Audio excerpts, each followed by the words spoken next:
Silviran Janutam Smaranyam Vretyatiham Pranitapal Bhavami Bhutam Vande Mahapurushate Charanarvindam Neelambujam Shamalakomalangam Sita Samaro Patibhamayam Parno Mahasayak Charuchapam Namami Ramam Raghuvanshanatham.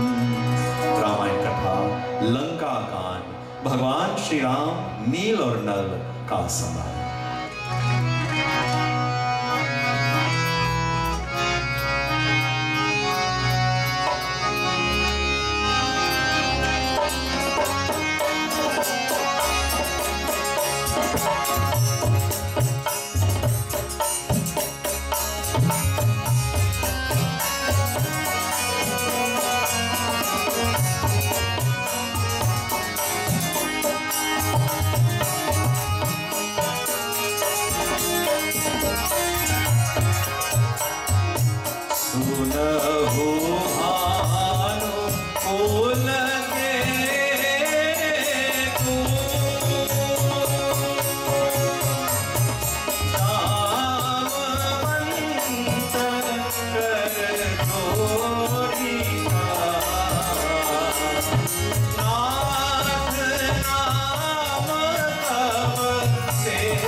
बोलिए भगवान रामचंद्र की जय.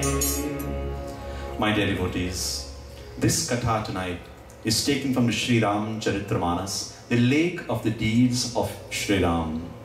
I have always said, whenever you are in doubt, whenever you're looking for an answer, whenever you're looking to the solution of a problem, the best husband, the best father, the best teacher, the best ruler, politics, love, anything that you're looking for, the answer can be found in the Ramayan. I've tagged it WWWSRD. When in doubt, what in the world would Sri Ram do?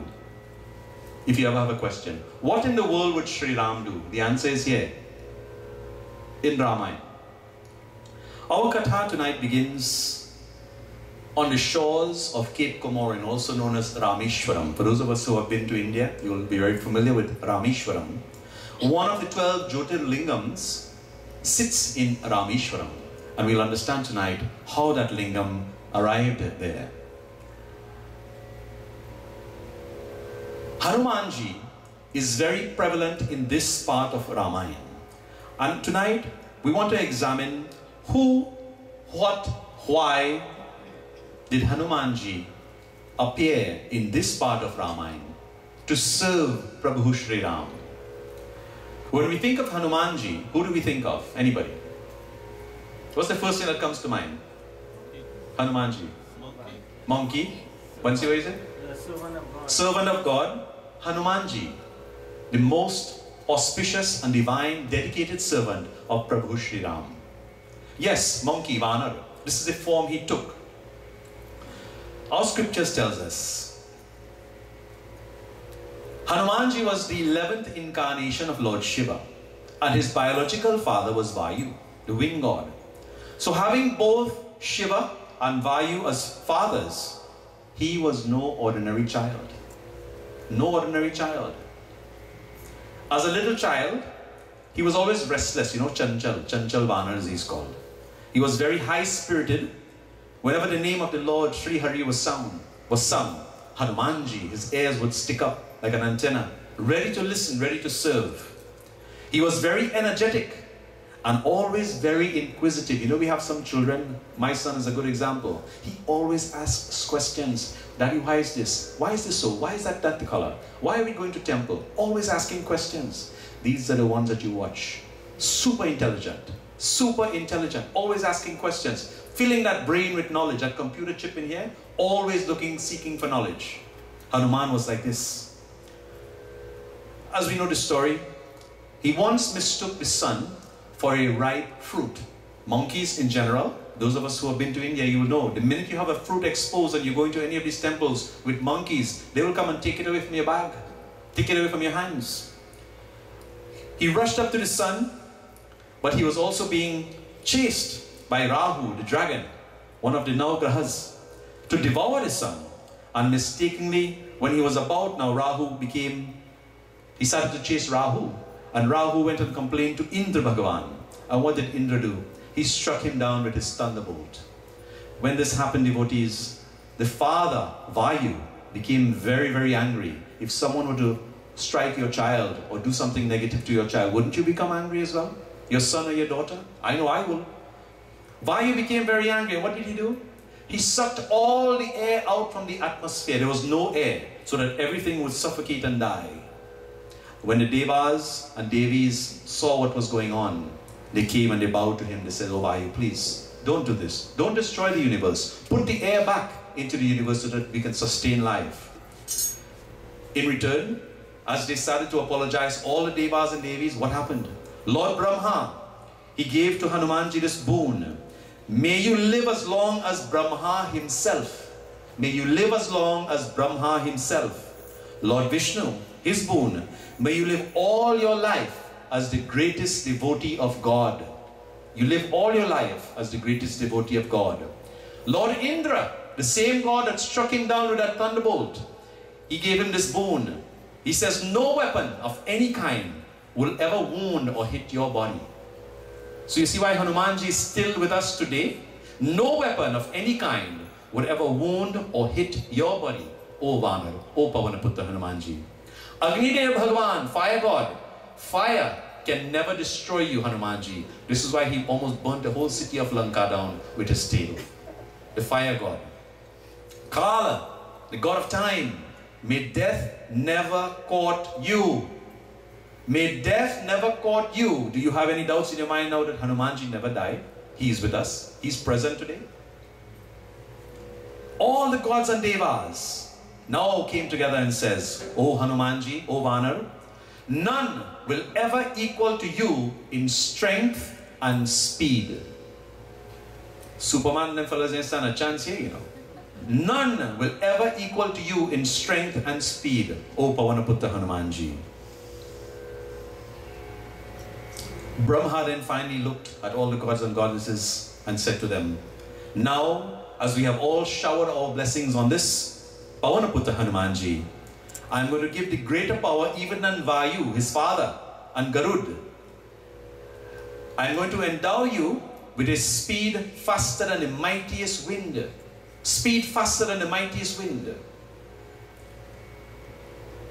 At this time, once all these boons were granted to Hanumanji, Vayu was pleased and he was able to restore the air back to the atmosphere so that life can continue. Devotees, it is here our Kathaa begins tonight, where Hanumanji now is about to give instructions with the rest of the engineers on how this bridge is going to be constructed. So that we have already established who is Hanumanji, his purpose on earth, and now we are going to see how he also helped in Sri Ram to serve his purpose. Chaupai.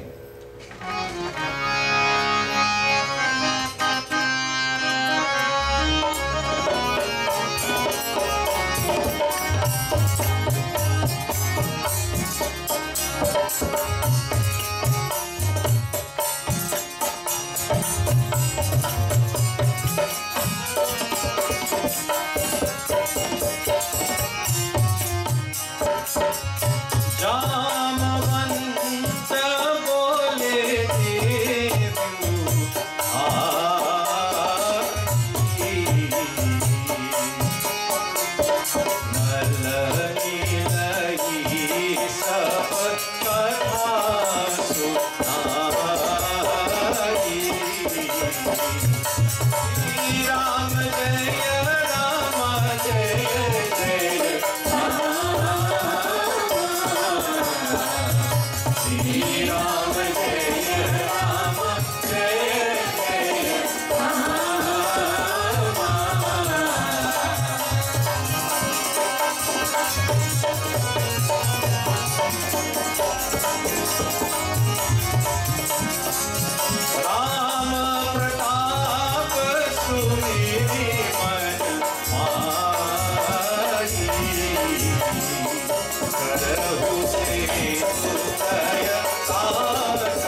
At this point in the Kathaa, Hanumanji had just returned from Lanka, and you know the story, what he did in Lanka. He created all this rukshan, as we call it. He created fear in the minds of the demons. But he also calculated and did what we call espionage. He was a spy. He took mental pictures of the city, the fortresses, the gates and so forth, how many guards were at each gate, and all the entry and exit points to this city of Lanka. But there was one problem. There was an ocean, 800 miles, some books say 80 miles, some say 800 miles long, 8 yojanas, to cross, to get to this city of Lanka, to rescue Mother Sita. In research, we see some of the islands, like the Keys, how we go to Key West and we have these bridges connecting. Some authors have mentioned that there were islands, little islands that were submerged, that had to be connected to make this bridge. Others have written that the depth of the ocean in some places were 10 meters, which is about 30, 35 feet. In some cases up to 100 feet, that had to be connected. In this army of monkeys and bears, there were very skilled, talented individuals. Now, as you know, they were not simple monkeys and bears. These were celestial beings that came from the heavens to help Lord Rama in his quest to rescue Mother Sita. As the Chaupai tells us, Jamavant, who was a chief, he was a chief, or the general, so to speak, commanded this army of monkeys and bears and was giving instructions now on how to construct this bridge.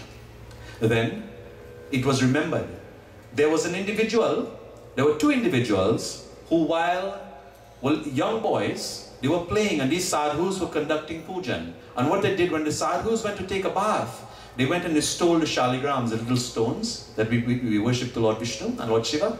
They took the shaligrams and started to pelt the shaligrams into the river. And what the sadhus did was, they put a curse on these boys. Their names were Neel and Nal. A curse on these boys so that anything that they throw into water would float. This was their curse. This was the shrap. And Mala, today while I was preparing the Kathaa, I remember your father, Mala's father's name was King, we used to call him Raja. And Uncle King, whenever he saw me in the village as a little boy growing up, he always called me engineer. And I was like, why is he calling me engineer? My name is Neel. But from the Ramayan, he was also a very, very devout, and still is a very, very devout Ramayan Satsanghi. You know Uncle King. Neel and Nal were two engineers from our scriptures. This is why he was calling me engineer. Neel and Nal was summoned now to the shores of Cape Comorin, Rameshwaram, and were given instructions now, how are we going to construct this bridge to Lanka? I want to take you for a second to the Ananda Ramayan, one of the versions of Ramayan that we have. When Neel and Nal was summoned, they came to the feet of Lord Rama, and as devotees, they went down, bowed to him, took the blessings of Sri Ram, and Lord Rama gave them the instructions. He says, go ahead, my sons, construct this bridge so that we can make this journey over to Lanka to fight this demon king Ravan. When Nala heard these words, Nala was a very Abhimani character. He was full of ego. He had the power, remember he had the boon that anything he would throw in water would float. So him, Neil and Nala, they started now to take these stones and rocks and started to throw it into the ocean. And what happened? Because of the Abhiman, because of their pride, the rocks, the waves was carrying away the rocks in different directions. Even though they were floating, they would start moving in different directions. When they realized how foolish they were, that the Abhiman had overcome them, that they were so, everybody were chanting their names, Jai Neil, Jai Nal, giving them this credit now for going to build this bridge. When they realized what a stupid mistake they had made, they came to Prabhu Sri Ram and asked for forgiveness. Lesson number 1 tonight, take away the Abhiman. When the rocks now were floating, and they could not be corralled in one particular area to form that bridge, they were going all over the place with this water. Prabhu Sri Ram looked at them and says, my sons, take 2 rocks. On one, write Ra, the name Ra. And on the second one, write Ma, Ra-ama, the name of Ram. And when you join those 2 rocks together, you will form an unbreakable bond, Ram. Lesson number 2 tonight. When you and I form that bond with Rama, that our Father, our God, when that bond is formed with Ram and Ram alone, nothing can break that bond, nothing can separate you, my dear devotees. This is the moral of this Kathaa. If you take one thing away from this Kathaa tonight, this one teaching, whenever you and God, whenever you and your Lord, be it Durga Ma, Lakshmi Ma, Hanuman Baba, Prabhu Sri Ram, when you have forged a bond with your God and your Master, nobody, no man, woman or child can break that bond or take you away from your mission.